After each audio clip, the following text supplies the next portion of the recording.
Eh mais attends, putain, c'était vachement court à l'époque, hein. Ah oui, oui. C'était pas si mal, hein. Bah bien sûr. Et on va mettre la ventile un peu plus Ah, fort. mais c'était... Elle a combien? 47 ans? Ouais, le modèle est sorti. Oh, Vas-y, enlève. C'est bon, j'ai enlevé. Les amis, vous le voyez, nous sommes au manoir de l'automobile de Loéac. Nous reprenons notre série de vidéos dédiées aux voitures du musée. Je vous avais consulté dans l'onglet communauté de YouTube pour savoir par quel modèle vous souhaitiez que nous reprenions. Je vous avais laissé le choix entre 4 voitures, la Peugeot 104 ZS, la Simca Rally 3, la Venturi 260 et cette Ford Escort RS 2000 MK2. Vous avez été d'ailleurs 32% à la choisir. J'ai donc le bonheur aujourd'hui de vous présenter cette RS. Moi c'est Pierre, bonjour à tous et bienvenue sur Asso West.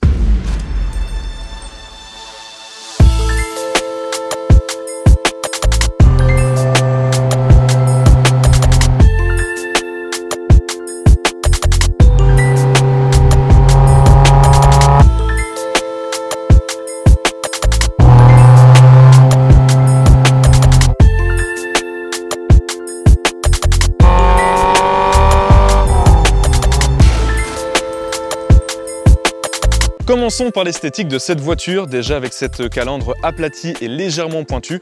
D'ailleurs à l'époque on l'avait surnommé nez pointu. On retrouve bien évidemment ces deux feux et ce petit badge RS qui ne me sont pas forcément d'origine. Les jantes ce sont des 13 pouces, elles lui vont à merveille d'ailleurs.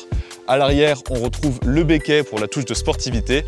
Mais on va pas se mentir, hein, au-delà de ses performances, le gros point fort de cette voiture à l'époque, c'était son look. L'intérieur est sobre mais chic, il me rendrait presque nostalgique d'une époque que je n'ai pas connue. Il est en parfait état pour une voiture qui fêtera dans quelques années ses 50 ans. On retrouve un volant 3 branches que j'aime beaucoup. Sur le tableau de bord, rien de superflu, il y a les commandes de ventilation, une horloge et quelques boutons comme le désembuage de la lunette arrière, mais ça s'arrête là. De toute façon, pas besoin de plus pour apprécier une virée à bord de cette légende. Les sièges n'échappent pas aux standards de l'époque, ils sont ultra moelleux, impossible d'avoir mal aux fesses. Ils sont surmontés par un appuie-tête, on va dire, original. Dans notre modèle du jour, on retrouve un arceau qui a été rajouté, de quoi rigidifier un peu cette star des rallyes. Et bien évidemment, ce qu'on préfère avec ces anciennes voitures, c'est le son. Martin.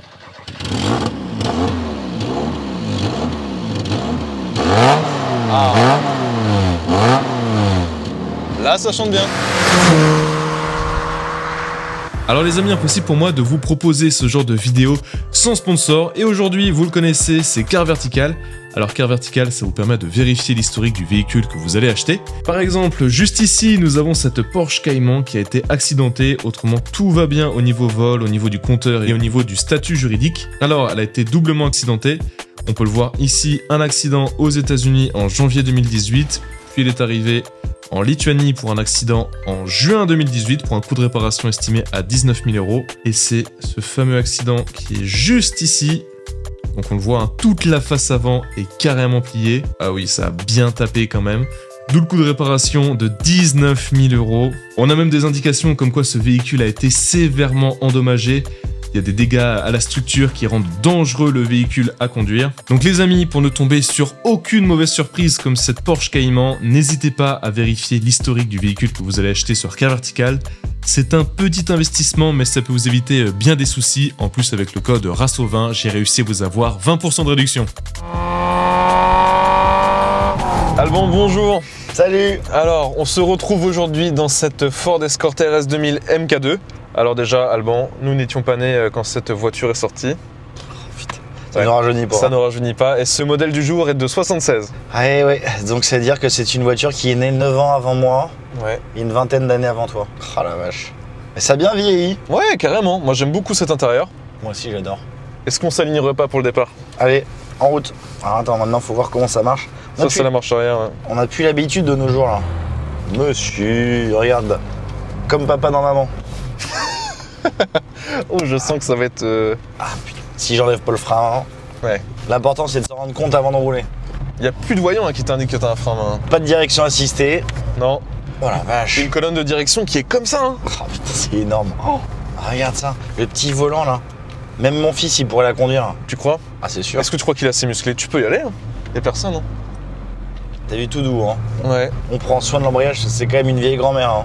Alors c'est marrant parce que ça me fait reprendre un peu les habitudes de quand on roule avec la Caterham. On tombe sur des petites pédales de frein, petites pédales d'embrayage. Mais elles sont toutes proches les unes des autres. Ouais, seulement 4 rapports. Ouais. C'est génial comme bagnole. Là, Les t'aimes bien, sièges. Ouais, je trouve ça trop drôle. Alors tu vois, je suis parti d'un a priori, je me suis dit que les voitures anciennes, c'était pas forcément ton kiff. Ah, mais si, regarde. Les Oh, suspensions. le roulis. Oh, les suspensions. Oh là là, et c'est un bon flambi.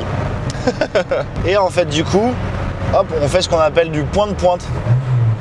Ah bah oui, là tu fais, oui. T'es obligé de le faire parce qu'à l'époque, il n'y avait pas les, comment dire, Ouais, le toutes les système un peu de synchro-boîtes. synchronisation qui permettait de rentrer correctement les rapports. T'es obligé de le faire à chaque fois. Disons que c'est préférable. Ouais. Donc Alban, cette voiture, elle a un moteur de 2 litres de la Ford Pinto et elle développe 110 chevaux. J'ai de la peine à croire qu'à l'époque, ils faisaient des courses automobiles avec ça. Bah si. La Ford Escort MK1, elle a raflé plusieurs prix. Hein. Elle a raflé... C'est quand même incroyable, c'est que, tiens, regarde, t'as vu comment ça bouge?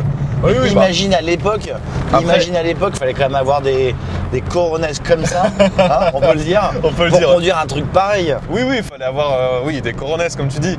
Mais elles étaient retravaillées, bien évidemment. Ouais, enfin bon, quand même, retravailler, je veux bien. Mais rappelle-toi de Harry Vatanen quand il était comme ça là. Oui, c'est vrai, il était comme ça, pas explique. Non, mais là, on est quand même sur une vraie caisse 100% méca. On n'est pas à l'heure des voitures de course d'aujourd'hui avec Non. la climatisation, la direction assistée, l'ABS, l'USP, l'anti-patinage. ouais. Là, il n'y a rien de tout ça. Ah non, là on est dans les fondamentaux. C'était quand même chaud à l'époque. Ah oui, et d'ailleurs en parlant d'Harry Vatanen, il a gagné sur Ford Escort MK2 en 81. Il est champion du monde des rallyes. Bah, champion, monsieur Vatanen, hein, tu peux le dire. C'est incroyable. Oh la vache. Bah du coup, et pour revenir sur les Ford Escort, lorsqu'elle est sortie, elle avait pour réputation d'être un peu archaïque. Tu vois, là, il n'y a rien, le design extérieur est un peu minimaliste. Du coup, Ford, ils ont eu, pour idée de la lancer en compétition. Et justement, ça lui a donné un sacré boost d'image au final. Ah ouais. On va Ah, mais dire après, c'était- on sent quand même que c'est très fort. On sent que c'est très robuste. Ouais. Ah oui, là, on est dans le solide. Là. C'est hyper robuste. C'est quand même pour une caisse qui a 47 ans. Mhm. C'est quand même, on sent que c'était de la qualité. Quand ils ont sorti ça, c'était quand même assez incroyable comme voiture. Oui. T'as vu la qualité des portes? On sent mais vraiment tout. quand tu la fermes, ça claque et tout. C'est propre, c'est précis. Putain, c'est génial. Et toi, niveau conduite, ça donne quoi? Parce que, mis à part le roulis, moi, que je sens beaucoup, au niveau accélérateur. Bah, après, c'est pas non plus un foudre de guerre hein, par rapport à ce que je conduis d'habitude, mais c'est pas désagréable à conduire finalement. Franchement, c'est pas si désagréable que ça. Qu'est-ce que t'aimes là? Moi, j'aime bien le côté petit volant là. Ah ouais? Ouais, je trouve ça plutôt drôle. Avec une direction qui est assez précise. Bon, c'est une voiture qui prend un peu du roulis, mais Oui. c'est pas si mal que ça en vrai. Bah, les suspensions arrière, ils sont très rigides. Alors ça, en général, c'est plutôt un problème d'équilibrage ou alors des disques qui sont voilés. On a des disques à l'avant et des tambours à l'arrière. Ouais. C'est à l'avant de toute façon. Donc ça peut être des disques voilés, effectivement, Ouais. ça arrive. Ah, c'est quand même drôle. Hein. Oui. Son poids l'avantage vachement. Hein. Elle fait, il me semble. Alors j'ai vu 925, 975, 950. On va dire qu'elle fait 950 kg. Ah, donc c'est pas lourd. C'est pas lourd du tout. Hein. Pour 110 chevaux, le rapport poids-puissance, c'est quand même raisonnable. Hein. On a des places à l'arrière. Ouais. Ah, c'est T'as marrant, vu, il y a un arceau. Ah Ouais. ouais. C'est énorme. Je sais pas s'ils mettaient un arceau. Non, d'origine, si non. c'est d'origine. Non, elle a été La voiture, arceautée. elle sortait comme ça à l'époque. Le fameux talon pointe, enfin Le point de fameux- pointe du coup. Le fameux point de pointe ou talon pointe. Enfin, le principe est le même. Oui, c'est juste pas la même partie du pied. Quoi. Combien de kilomètres? 40 000 kilomètres. Elle est vraiment en parfait état. Oui. C'est là qu'on reconnaît quand même le côté ultra professionnel du fabuleux musée de l'Oéac. Ah oui, qu'il faut visiter d'ailleurs. Il faut Si vous êtes visiter, fan c'est génial. de voitures d'époque, n'hésitez pas à aller visiter le musée de l'Oéac, vous en prendrez plein les yeux. Ah, moi j'adore, ils ont des modèles incroyables et là en l'occurrence celle-ci comme toutes les autres c'est une voiture qui est roulante Oui. comme toutes celles qui sont exposées au musée. Oh, je dirais quoi, 95% de la flotte est roulante. C'est quand même incroyable. Oui. C'est-à-dire que là tout fonctionne. Enfin, même tout à l'heure on regardait les clignotants ça fonctionne, les essuie-glaces, La la ventile ventilation, fonctionne. c'est quand même génial. Ouais, tout. Ah moi je me régale, Ouais, franchement moi c'est aussi. génial. C'est un voyage dans le temps, tu vois. T'as vu? Est-ce que toi, t'as roulé en compète sur Ford? J'ai pas roulé sur Ford, mais il y a un truc que je peux te dire, c'est Ford a récemment annoncé un retour en compétition, puisque moi qui participe au championnat d'Europe GT4, lors des 24 heures de Spa, il y a un mois maintenant, Ouais. Ford a présenté la Ford Mustang et GT3, Ok. qui est quand même un très gros championnat, Oui. et notamment éligible aux 24 heures du Mans à partir de l'année prochaine, et la Ford Mustang GT4, catégorie dans laquelle je roule. Et là, c'est un retour en force, Bah, puisque ça fait longtemps. c'est génial. Là, je crois que c'était lors des 24 heures du Mans avec la Ford GT sur laquelle roulait Sébastien Bourdet. Ah oui, d'accord, ça fait qui un petit était moment. une caisse juste tout simplement magnifique, mais qui était plus un vrai proto qu'autre chose. Et donc là, Ford revient avec un véhicule avec des autos type série. Est-ce qu'elle t'a donné envie de rouler avec cette voiture? Ah ouais, franchement trop belle. Le côté son du V8, V8 américain. Ah oui. Après, faut voir si elle est perfo. Oui, Mais en c'est pas tout le tout cas- est joli, oui. En tout cas, s'ils font une auto qui est comme ça, avec 47 ans de technologie embarquée en plus, franchement, ça devrait pas être si mal. Bah, quand on voit tout ce qu'elle a raflé cette voiture au niveau des compétitions, oui. Moi, j'adore. Et est-ce que, je pense à ça, est-ce que tu as envie de passer dans la catégorie au-dessus ou tu veux rester en GT4? C'est le rêve de tout le monde, hein, de passer en GT3, de pouvoir faire les 24 heures du Mans. Ça nécessite une grosse préparation, ce à quoi je vais commencer à m'atteler, Oui. notamment. Préparation, quand tu dis préparation, c'est du physique? Préparation physique, préparation mentale, il faut beaucoup de temps pour soi, etc. Beaucoup de concentration, il faut faire beaucoup de séances d'essai Ouais. pour bien s'approprier la machine dans laquelle on roule. Mais c'est pas infaisable. Ok. C'est pas infaisable. Mais j'imagine que tout ça, ça demande un budget. Et ça demande également un budget. C'est vrai que les 24 heures du Mans, ça attire forcément des partenaires, puisque Oui, bah, c'est une belle exposition. médiatiquement parlant, c'est la course de l'année. C'est ça. Et c'est quoi ta prochaine course, Alban? Tu étais à Misano ce week-end. Ouais, on a fait Misano, Tu as fait premier et premier, deuxième. deuxième, ce qui me permet de me rapprocher du titre de champion d'Europe, puisque j'ai actuellement 84 points d'avance. Ce qui veut dire qu'en l'occurrence, il me suffit juste de terminer Deux fois les courses. dans les points la première course de Hockenheim début septembre, et je pourrais être titré champion d'Europe. Ah oui, juste la première course, Juste ça la y est. première course, et après c'est fait. Waouh. J'ai malheureusement pour mes concurrents et amis d'ailleurs, qui sont Alain Ferté et Laurent Hurgon, qui est développeur chez Alpine. Oui. Ils ont été contraints 2 fois à l'abandon, donc eux pour à peine, ils ont marqué 0 points, ce qui a encore plus creusé l'écart. Ouais. Bon, c'est quand même une bonne chose pour toi. Ah, c'est plutôt une bonne chose. Donc là, j'ai potentiellement à côté de moi dans cette Ford Escort le futur champion d'Europe. Potentiellement. On va pas te porter la place. Potentiellement. Non. Non, non. Comme dit mon coéquipier, ne pas vendre la peau de l'ours avant de l'avoir tué. Tu sais bien Ok. ce que c'est. Oui. Hein, on va rallier la ligne d'arrivée, surtout qu'Hockenheim, je connais pas du tout le circuit. T'as jamais fait? Non. On va apprendre, il y a des tests pour ça. On va travailler. T'as un simulateur dans ton bureau. Ouais, tout à fait. Obligatoire. Je vais faire au moins 3-4 tours de préparation avant chaque course. Non, c'est bien. Minimum. Ah, il faut. Bon, alors, Alban, toujours pareil sur cette Ford Escort, tu prends du plaisir? Eh ben écoute, je repartirai bien avec. À ce point? Ah ouais. Ah regarde, c'est une petite auto sympa là. Pour aller se balader en vacances, en bord de mer, machin et tout. Moi j'aime bien ces voitures là. C'est un peu comme la Cobra. Regarde. Ouais, c'est vrai. L'avantage, c'est qu'avec ce genre de voiture, tu roules à 70-80 Ouais, on km/h. est bien là. T'as l'impression de rouler à 200. C'est une voiture, c'est vivant, c'est bien amorti, Ouais. mais au moins tu sens quelque chose. Comme la Cobra, la même chose. La Cobra, c'est quand même un engin un peu plus mortel, on va dire. Ouais, mais ça reste assez. Donc toi, tu te verrais bien acheter ce genre de véhicule? Ah ouais. Bah, ça coûte quand même, il me semble, en fonction des véhicules, entre 20 et 30 000 euros. Ouais, mais c'est une belle pièce de collection, je trouve. Et puis c'est agréable à conduire. Encore une fois, toi, ça te crée une sensation. Et je pense que 110 chevaux à l'époque, c'était fou. C'était ouf. Toi, tes parents, quand t'es né, ils avaient des voitures. Ils avaient quoi comme voiture? Oh, m'en parle pas. Mon père, il avait une Peugeot 203 pick-up. Oh, qu'est-ce qu'on a rigolé avec ça. Mais bon, pareil, hein, c'était un vieux taco, machin. Enfin, c'est la voiture de mon grand-père, même, pour te dire. Waouh. D'ailleurs, on avait même, en fait, pour les essuie-glaces, t'avais une petite manivelle pour les essuie-glaces. Ah oui, T'as d'accord. même pas les essuie-glaces électriques. Plus archaïque que ça. Alors quand que même. là, regarde. C'est pas merveilleux, ça. Tac, la technologie, Alban. Appel de phare. Tout marche. C'est quand même extraordinaire. Ouais. La ceinture de sécurité, Alban, c'est arrivé quand? C'est dans les années 80? Il me semble ouais, que c'est devenu obligatoire autour des années 79-80. Ah, ok. Alors ce qui est assez étonnant, c'est qu'avec cette voiture, on a déjà les ceintures, alors que tu m'as dit qu'elle était de quelle année? 76 76, ouais. 76. 76, 76, exactement. comme diraient nos amis suisses. Belge. Ou belges. Donc 76. Ce qui veut dire que peut-être qu'à l'époque, c'était déjà une option. Bah, attends, saurais-tu me dire si elle a été rajoutée? Non, ça a l'air d'origine, hein. Ça a l'air d'origine. Ouais. Donc ça veut dire que c'était peut-être une option que proposait Ford à l'époque. Vous voulez survivre? Bon, Alban, on l'a dit, cette voiture, elle a raflé beaucoup de prix. Elle a remporté de nombreux championnats, de nombreuses courses. avec plusieurs pilotes. Riva Tannen, elle a été championne du monde en 79, 81. Il faudrait quand même réaliser un tour chrono pour voir ce que ça vaut. Ouais, on va. Alors un tour chrono. Un tour chrono cool parce que ça reste quand même une grand-mère et il faut pas qu'on la casse. Non. Déjà, il y a un petit peu de jeu dans la direction lors du freinage. Ouais. Et puis les pneus sont d'origine. Enfin, les pneus sont d'origine, la voiture est d'origine. Ça reste une pièce de collection, donc on va faire attention à l'emballage du papier cadeau. C'est ça. Déjà, on a l'immense chance qu'on nous la prête. Oui. Ce qui est quand même pas donné à tout le monde. Oui, on remercie le musée encore une fois de nous faire confiance. Et puis en plus, je te rappelle qu'on a déjà battu le record du circuit avec une autre auto. Donc, inutile d'aller chercher plus de performance.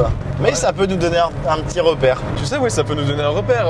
GT3 RS toute récente de 2023. Fais le rapport. Là, on a 110 chevaux, 930 kilos. La GT3 RS, elle doit faire 525 chevaux. Elle fait quoi? Elle fait une tonne 5, une tonne 4? Ouais, elle est une tonne, ouais, autour de ça, une tonne 4, une tonne 5, c'est ça. Le départ est juste là, Alban, tu te souviens? Allez. Top. J'ai peur de la casser. Ah oui, oui, bah... Ah oui, la vache, oui. Je pense que c'est joueur de l'arrière. Ouais, mais... Franchement, ça se comporte vraiment hyper bien. Regarde ça. C'est juste le freinage, moi, qui me fait un peu peur. Ah non, ça va.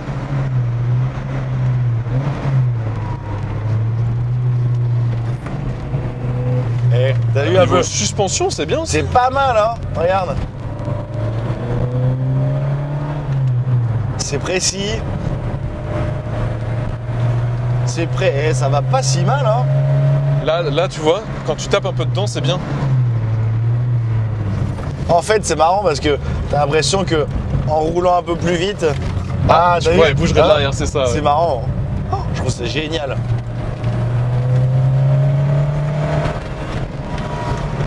T'as vu ce moteur en plus, il fait un beau petit bruit finalement. Bah, il fait carrément un beau bruit. Le Pinto. Ah, ouais, c'est pas mal, hein? Ouais. Ah, je me régale. En vrai, c'est trop cool. Je sens que j'ai fait 1 euro aujourd'hui. Oh, j'adore.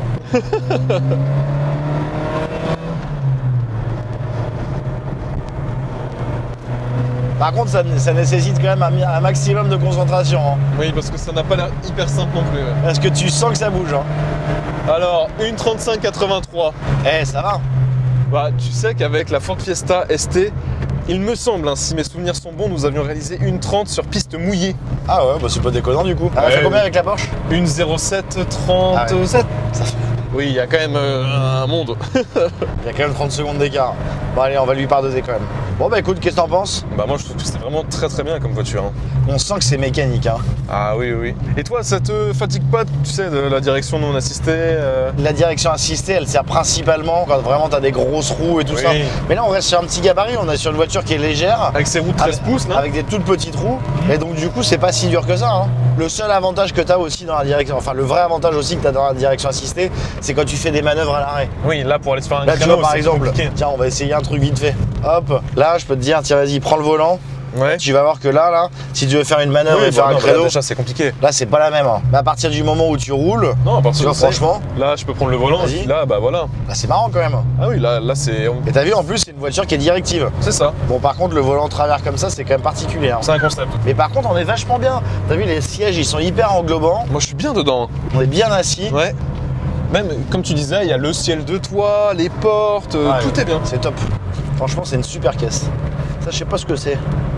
Tous ces trucs-là. Ça doit être peut-être bien un pare-brise chauffant. Ouais, alors. Ah, c'est pour la lunette arrière, ça. C'est pour la lunette arrière. C'était quand même moderne à l'époque. Bah oui. Bon bah bon, est-ce qu'on ne rentrerait pas cette Ford Escort RS 2000 MK2 au musée? Je peux pas la garder? Faut négocier hein. Moi je l'aurais bien gardée. Ah ouais? Bon allez, ok, on la ramène. Allez, on la ramène. Voilà les amis, vous l'avez compris, c'est déjà la fin de cet épisode des sorties des voitures du musée. J'espère qu'il vous aura plu. En tout cas, n'hésitez pas à nous rejoindre sur tous nos réseaux sociaux, Facebook, Instagram, Snapchat, TikTok. Sinon vous ratez des choses. Et puis nous on vous dit à très très vite sur Açores West. Ciao. I walk alone in this fight. I do this for my people, tryna make us all unite. And if you want war, I got utility and nights. Scared of nobody, My only fear is Christ. With him I can turn all dirt into rice. With him I can turn all dark into light. My city is infected like a bad dog bite.